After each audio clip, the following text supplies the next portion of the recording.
Salut à tous et bienvenue sur AliExpress. Alors j'espère que vous avez la chance de pouvoir partir en vacances. Pour l'instant c'est pas mon cas, mais je me suis quand même mis dans l'ambiance avec petite chemise façon hawaïenne. On va parler aspirateur robot aujourd'hui, bien sûr, comme vous l'avez compris. J'ai testé récemment le Dreamy D10+ qui constitue le milieu de gamme de la marque. Je vous invite à aller voir le test que j'en ai réalisé. Je vous mets le lien directement dans la description. Aujourd'hui, on va s'attaquer au très haut de gamme de la marque qui inaugure des technologies jamais exploitées par Dreamy jusqu'ici. Bienvenue sur AliExpress donc pour le test du Dreamy W10 Pro. D'un point de vue esthétique, il a exactement les mêmes caractéristiques que le W10 que vous trouverez en test sur ma chaîne. Je vous mets le lien directement dans la description comme d'habitude. Il mesure 44 cm de haut, 40 cm de large et 34 cm de profondeur. Mais ce qui pourrait bien tout changer et le faire entrer dans la cour des très grands se trouve ici. Pour pouvoir prétendre à faire partie de l'univers des très haut de gamme des aspirateurs robots, il faut plus qu'un lidar que vous avez juste ici, le fameux télémètre laser.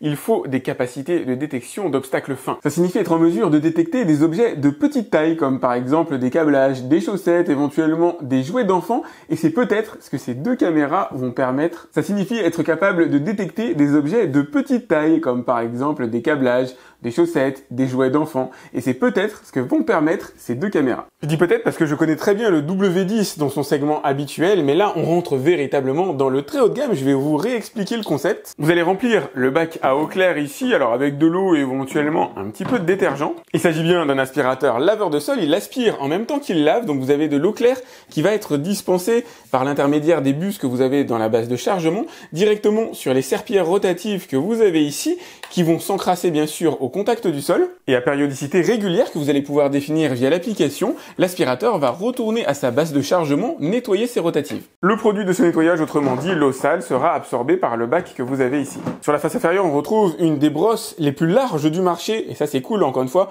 pour qu'il lui permette de faire son nettoyage le plus rapidement possible. Elle alterne des poils souples, une réglette en caoutchouc, elle est bien sûr démontable, elle dispose d'un système d'accompagnement ici, des petits patins, deux réglettes pour éviter que les saletés passent au travers des mailles du filet, un petit système de ressort pour bien plaquer la bouche sur le sol, bien sûr les fameuses brosses rotatives que vous allez pouvoir démonter, nettoyer à la main si vous le souhaitez, des roues crantées pour adhérer sur sol mouillé et monter des obstacles de 2 cm à 2,5 cm, une brossette rotative avec des poils légèrement caoutchoutés pour venir nettoyer les plinthes. Ici vous avez les détecteurs de vide pour éviter que le robot tombe dans les escaliers. Sur le dessus vous retrouvez bien sûr les boutons d'action, nettoyage localisé, démarrage et retour à la base de chargement, tout se fait de manière automatisée évidemment. Si jamais il rencontre un obstacle qu'il n'a pas vu, vous avez le petit bumper ici et une réglette en caoutchouc sur le devant pour éviter d'abîmer le robot ou les meubles. Deux éléments techniques le dégagent très favorablement de la concurrence. Le premier, la présence d'une grosse batterie à l'intérieur, batterie de 6400 mAh.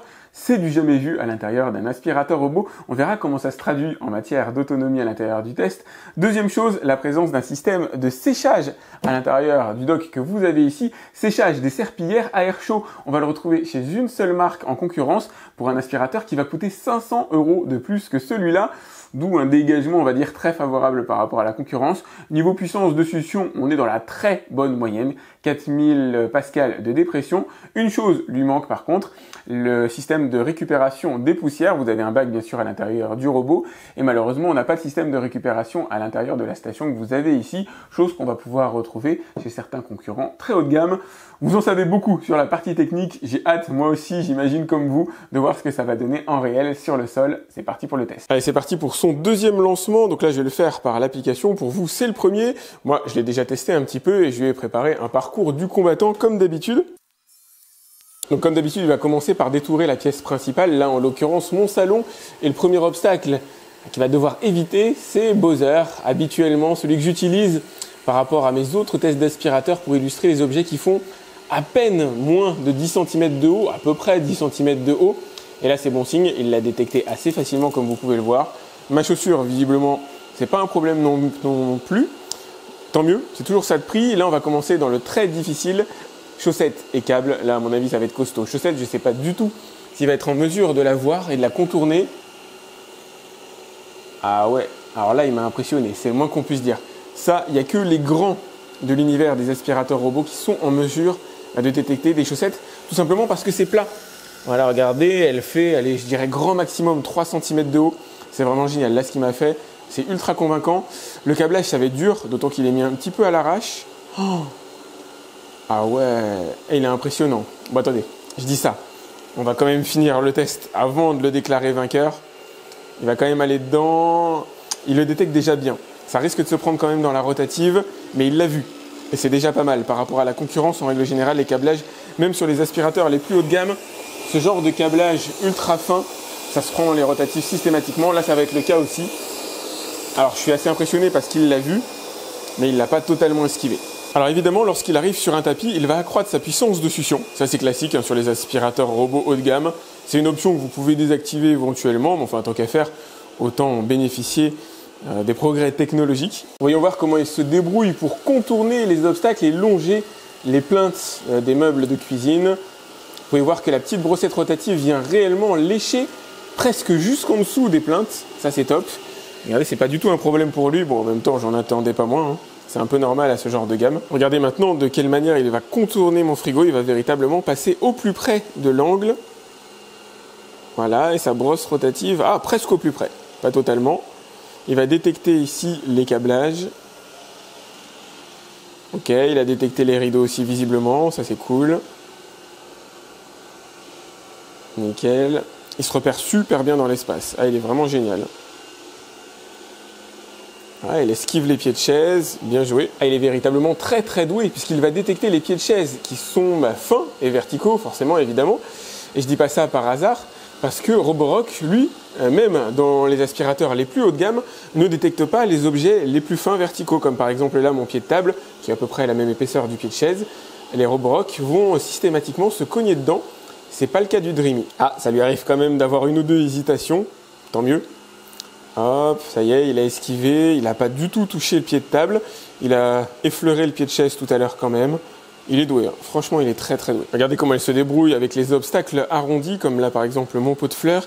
Idem pour les rideaux, il les a bien vus alors qu'on est sur un voilage et dans l'absolu, il pourrait tout à fait considérer que c'est pas un obstacle, mais non, il l'a bien détecté, il va les contourner. Alors c'est pas le seul à le faire pour le coup. C'est pas exceptionnel, mais c'est positif. Regardez, ce qui est intéressant avec celui-là, outre la possibilité de voir à quel endroit il se trouve dans son nettoyage à l'intérieur de la pièce, là vous pouvez le voir se déplacer au niveau de mon meuble télé, il affiche les obstacles qu'il a rencontrés. Donc là vous voyez, il a affiché une prise électrique, il a affiché des chaussures à l'endroit où il y a mon meuble chaussures. Bon, il n'a pas tout détaillé évidemment, mais il s'en sort bien. Même là à côté de mon frigo, il y avait une prise électrique, une multiprise, je ne sais pas si vous vous souvenez, il l'a affiché. Et maintenant qu'il a fini de détourer la pièce, c'est-à-dire d'aller nettoyer les bordures, il va effectuer des va-et-vient de long en large pour finir le lavage, pour finir l'aspiration plutôt.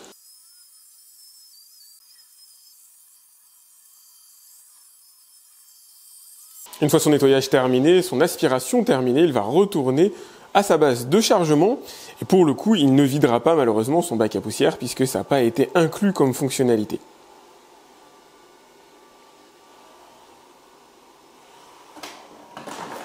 Il est franc, c'est étonnant. Il est franc dans tous ses déplacements de manière générale. J'avais placé pas mal d'espoir en lui et j'ai clairement pas été déçu. Non seulement il améliore très largement le W10 en matière de détection d'obstacles bien sûr. Pour le repérage dans l'espace, ça va être à peu près la même chose que la précédente génération, mais de toute façon, il n'y avait pas grand chose à améliorer.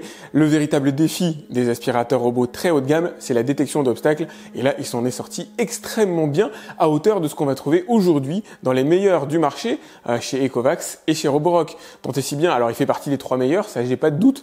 Difficile de le classer là maintenant. La seule chose qui lui manque finalement, c'est ce que je vous disais il y a une seconde, c'est le système de vidange du bac à poussière. Là, on va passer par les tests d'aspiration plus difficiles. Le test est toujours le même, ramasser 100 grammes de saleté dispersé sur tapis et carrelage. Et vous pouvez me croire, c'est un test qui est vraiment très très difficile. Il n'a pas vocation à être réaliste, il a vocation à départager les aspirateurs entre eux, parce que 100 grammes de saleté répartis dans 4 mètres carrés, normalement c'est pas réaliste. Ce qui est réaliste par contre, c'est les différentes saletés que vous allez trouver dessus. Il y a des moutons de poussière, il y a du sel, il y a du sucre, il y a des épines de pain, il y a des pâtes, il y a du riz, il y a du bois, il y a plein de choses. Comme d'habitude, il s'agit d'un test qui sera réalisé en puissance maximale d'aspiration et qui sera chronométré.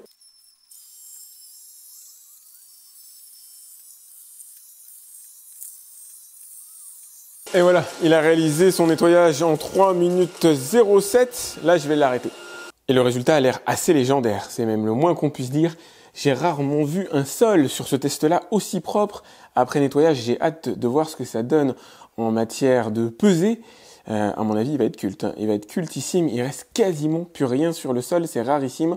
En règle générale, j'ai des saletés qui sont très légèrement éparpillées, même avec les meilleurs. La brossette rotative que vous avez ici à l'avant finit tôt ou tard par envoyer 2-3 saletés à droite, à gauche. Alors regardez, allez, j'ai un petit grain qui traîne ici à côté de l'aspirateur, qui n'est symptomatique de rien. Le reste est totalement impeccable. On va aller faire un tour sur le tapis. Sur le tapis, au pire, il va me rester quelques grains de sucre ou de sel, mais qui ont été globalement bien aspirés. Il n'y a plus aucune grosse saleté telle qu'on pouvait les avoir tout à l'heure. Tout a été vraiment waouh. Il est impressionnant. Ah ouais, c'est vraiment un des meilleurs résultats que j'ai obtenu sur un aspirateur robot. Il a ramassé 94 grammes de saleté sur les 100 demandés. C'est une véritable légende. Il est classé 3e par rapport à ce test de performance d'aspiration. Et quand je dis 3e, c'est en incluant les aspirateurs les plus chers, ceux qui valent 1500 € sur le marché à l'heure actuelle, ce qui n'est pas du tout le cas de celui-là, parce qu'en rapport performance-prix, à mon avis, il est soit classé premier, soit classé 2e. C'est à débattre, encore une fois, en fonction du prix auquel il sera commercialisé, des différentes promos qu'on va trouver sur cet aspirateur. Vous avez le lien dans la description pour aller voir combien il coûte à l'heure actuelle. Il est possible qu'il soit tout simplement en matière de performance classé premier. Quoi qu'il arrive, il rendra votre appartement ou votre maison impeccable à la fin. Comme vous l'avez vu, s'il est capable de ramasser un tel monceau de saleté dans un endroit aussi réduit, c'est qu'à l'échelle d'une maison, c'est véritablement les doigts dans le nez pour lui. Bienvenue sur l'application Xiaomi Home que je vous présente assez fréquemment. Il y a quand même énormément d'aspirateurs robots dans cet écosystème-là. Vous pouvez voir ici le récapitulatif de ce qu'il a nettoyé là récemment à l'intérieur de ma maison. 50 mètres carrés en 54 minutes, voilà, grosso modo 1 mètre carré minute. Reste 55% de batterie. Là, vous avez la cartographie de chez moi, avec bien sûr le salon, canapé d'angle, cuisine, chambre, salle de bain. En blanc, c'est ce qu'il a d'ores et déjà nettoyé. Je lui ai fait faire un petit lavage des sols. Possibilité de lui demander d'aller laver une pièce en particulier ou une zone, si jamais vous le souhaitez. On le verra à l'intérieur de la vidéo. Vous faites glisser le petit rectangle jusqu'ici, jusqu'à la zone à nettoyer. Ou l'intégralité de la maison ou appartement avec un séquençage. Vous pouvez lui dire, va nettoyer d'abord le salon, ensuite la salle de bain et ensuite les chambres. Parce qu'il y a souvent un petit peu plus d'objets, surtout chez les enfants, au sol, qui pourraient coincer éventuellement le robot. Donc moi, je fais faire toujours les chambres systématiquement en dernier. Ici, vous avez les différents paramètres qui vont permettre d'ajuster la puissance de succion, autoriser le nettoyage et le lavage en même temps, l'aspiration et le lavage en même temps, ne faire que le lavage. Ici, voilà les différents modes de succion, le débit d'eau, le nettoyage personnalisé avec différents paramètres supplémentaires, comme par exemple la possibilité de lui demander de nettoyer une pièce 3 fois, si véritablement elle est très sale. Ma foi, pourquoi pas. Hop, je reviens en arrière. Ici, vous avez quelques paramètres supplémentaires pour la base. Moi, pour le test, je lui ai demandé d'aller se laver les rotatives tous les 5 mètres carrés. Je dirais que 10, c'est une bonne moyenne. Après, à vous de vous faire votre avis à ce niveau-là. Ici, vous allez pouvoir déterminer des zones interdites. Donc, lui refuser l'accès, alors soit à certaines zones où il y aura des tapis, par exemple en mode lavage de sol. Je sais qu'ici, j'ai un tapis à l'entrée de la maison. Et je peux lui demander de pas aller à l'intérieur puisqu'il n'est pas en mesure de détecter les tapis lorsqu'il est en mode lavage de sol. Ça peut être un véritable plus. Ici, vous avez les zones interdites de manière générale, notamment en aspiration. Si vous avez des zones avec pas mal de câbles dans lesquelles il est susceptible de s'empêtrer, pourquoi pas. Et là, vous allez pouvoir tracer une barre pour lui interdire une zone un peu plus spécifique. Je vous ai dit une bêtise tout à l'heure, il est en mesure de reconnaître les tapis, en plus je l'ai vérifié lorsqu'il est en mode lavage de sol, si vous cochez cette case-là. Le boost sur tapis, c'est lorsqu'il a détecté un tapis, il va accroître sa puissance de succion. Verrouillage enfant, j'ai jamais trop compris quel pouvait être l'intérêt. Reprendre le nettoyage, si jamais vous avez une très grande surface, et que vous n'avez plus de batterie à l'intérieur, il va reprendre son nettoyage là où il l'a arrêté après s'être rechargé, sauf aux horaires que vous aurez indiqués à ce niveau-là. Sinon, j'ai pas noté grand-chose en matière d'informations supplémentaires à vous donner. Vous allez pouvoir programmer bien sûr les nettoyages, lui dire va nettoyer du lundi au vendredi à 11h la maison par exemple, ne nettoie pas le week-end. Historique de nettoyage pour vous en montrer quelques-uns, ça peut toujours être intéressant éventuellement. La télécommande pour pouvoir le piloter un petit peu comme une voiture télécommandée. La mise à jour, ça aussi c'est important.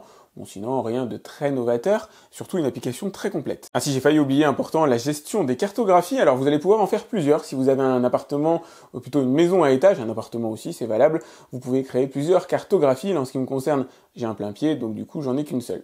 Et comme d'habitude, cette carte, vous allez pouvoir la modifier pour fusionner des pièces. Si jamais, par exemple, la segmentation a été mal faite, là, par exemple, il a assimilé mon couloir et la salle de bain à une seule pièce. Donc, je peux m'amuser à les séparer en plusieurs pièces. Vous allez pouvoir faire ça, séparer ou fusionner en fonction de vos objectifs. Allez, c'est parti pour le test de la fonction de lavage des sols. Donc là, vous avez le réservoir à eau claire dans lequel j'ai mis un petit peu de détergent. Je sais pas réellement si c'est recommandé, j'ai pas trouvé l'info. Je vais fixer les patins rotatifs. Alors, c'est aimanté, ça prend une fraction de seconde. Et là, ce qu'on va se faire, c'est un nettoyage de zone. Je lui ai demandé d'aller nettoyer une zone localisée à l'intérieur de mon salon, ce qui va permettre aussi d'étudier sa capacité de repérage dans l'espace lorsqu'on lui demande véritablement d'aller dans un endroit précis. Première chose qu'il va faire avant d'aller nettoyer la zone en question, c'est humidifier et nettoyer, alors là pour le coup ce sera uniquement humidifier, les serpillères qu'il a à l'arrière. Une fois que c'est fait, il va rejoindre le rectangle que je lui ai demandé de nettoyer. On va voir s'il commence par détourer ce fameux rectangle ou s'il attaque directement dans le vif du sujet. Première chose, il s'est très bien repéré dans l'espace et c'est vrai qu'on n'a pas beaucoup abordé cette thématique ensemble, mais pour lui c'est les doigts dans le nez. Il ira visiter l'intégralité de votre maison, il se repère super bien, il retourne à sa base de chargement nickel. C'est pas un défi à ce genre de niveau, on va dire, dans la robotique. Je sais qu'ils sont parfaitement en mesure de faire ce genre de repérage. Donc là, il va bien commencer à faire un rectangle autour de la zone à nettoyer, comme vous allez le voir. On peut d'ailleurs distinguer assez facilement la trace humide. J'essaie de vous montrer les différents reflets. Donc il n'y a pas énormément d'eau au sol, ça sèche relativement vite, ça c'est le côté cool aussi des aspirateurs robots, mais je le mets quand même en débit d'eau maximum pour avoir le plus d'impact possible sur le sol. Et là il va commencer le nettoyage va-et-vient sur la partie intérieure. Regardez, ce qui ressemble, vu de profil, à une trace d'humidité ici, c'est de la terre. Je vais installer un petit terrain de jeu assez costaud. Donc on est sur des aspirateurs qui ont quand même d'assez bonnes capacités en matière de lavage des sols, même s'ils ne sont pas faits pour récurer. Ils ne remplacent pas un lavage de temps en temps à la serpillière à la main, mais ils ont quand même quelques capacités à enlever certaines tâches. Donc il va en étaler une partie, évidemment, il va peut-être pas tout avoir. Je lui demande pas de me sortir un sol impeccable avec une trace de terre comme ça au milieu. Mais regardez, il s'en sort plutôt bien. Donc je l'ai programmé pour qu'il aille se nettoyer au bout de 5 mètres carrés aspirés, ou en tout cas lavés. Il me fait du bon boulot, il me fait du très bon boulot en matière d'aspirateur à serpillière rotative. Je crois même que c'est le meilleur que j'ai testé jusqu'ici. Parce qu'en règle générale, il me laisse beaucoup plus de traces de saleté. Regardez les rotatives, vous pouvez les voir à l'arrière assez facilement tourner. Ah, c'est top, ce qu'il est en train de me faire, c'est vraiment du très très bon niveau. Je suis fier de lui. Venez regarder à quoi ressemblent les rotatives maintenant, c'est important cette image-là, puisque là je vais lui demander, il va aller se nettoyer tout seul, mais bon, on va lui demander d'aller se nettoyer, et on va voir s'il arrive à bien enlever la pellicule de saleté. Comme d'habitude, le retour à la base de chargement, c'est une formalité pour ce robot, pour les robots de manière générale. Donc à l'intérieur, voilà, vous avez le système ici qui va venir envoyer de l'eau sur les rotatives, et ensuite les aspirer pour les mettre, les eaux usagées, à l'intérieur du compartiment que vous avez à l'intérieur. Je vous montrerai ce que ça donne après. Regardez les patins, ils sont absolument impeccables. Il n'y a plus aucun résidu de traces noires dessus. Là, ils sont encore humides et je les ai pas laissés sécher totalement, mais je les ai laissés sécher à l'occasion du nettoyage complet de ma maison. Et en à peu près 1 heure, ils deviennent intégralement secs grâce au souffle d'air chaud propulsé directement par la base de chargement. Il faut une bonne heure avec un léger bruit en toile de fond. Et regardez le produit du lavage de ma maison. Une eau bien marron, bien dégueu comme il faut. Ça fonctionne. Il vient vraiment d'inscrire son nom dans la légende. Cet aspirateur, c'est le moins qu'on puisse dire. Il est génial en déplacement, il est top en détection d'obstacles et aujourd'hui, pour avoir un aspirateur équivalent en détection d'obstacles, avec ce genre de fonctionnalité de lavage intégrée, il faut dépenser 500 € de plus. Autrement dit, il n'a pas réellement de concurrence, en tout cas à ce niveau d'efficacité. Il est très bon en lavage des sols, c'est peut-être même un des meilleurs que j'ai pu voir jusqu'ici. Faudrait que je réalise un petit comparatif avec le système de serpillière vibrant tel que je l'avais fait entre Roborock et Ecovacs à un certain moment. Il a tout sauf la vidange de son bac à poussière. C'est la seule chose qui lui manque pour être véritablement le concurrent parfait sur le marché des aspirateurs robots. Reste que son prix est inférieur à ce qu'on va pouvoir trouver aujourd'hui dans l'univers le plus cher, comme je vous dis, qui plafonne autour de 1400 à 1500 €. Du coup, il se positionne extrêmement bien. C'est un gros challenger que je vous recommande très chaudement. D'ailleurs, je vous ai mis le lien dans la description pour voir combien il coûte à l'heure actuelle. Et je blague pas. Alors, je faisais une remarque il y a pas longtemps. J'en ai testé. Je pensais en avoir testé une centaine. Je dois pas être loin entre la partie blog et la partie vidéo. Mais sur la partie vidéo, vous pouvez voir, j'en ai testé 70. Vous pouvez voir 70 vidéos d'aspirateurs robots. Et je peux vous dire que celui-là se classe à minima dans le top 3 général. Mais en rapport performance-prix, il est soit deuxième, soit premier. N'hésitez pas à liker cette vidéo, c'est important pour moi. Donc pensez à aller voir, je vous ai mis le lien pour voir son prix directement dans la description. Pensez aussi à vous abonner à ma chaîne. Si vous avez des questions, vous pouvez me les laisser dans les commentaires de YouTube comme d'habitude. J'essaie de répondre à tous mes abonnés. Et moi, je vous dis à très vite pour un autre test sur AliExpress. Salut!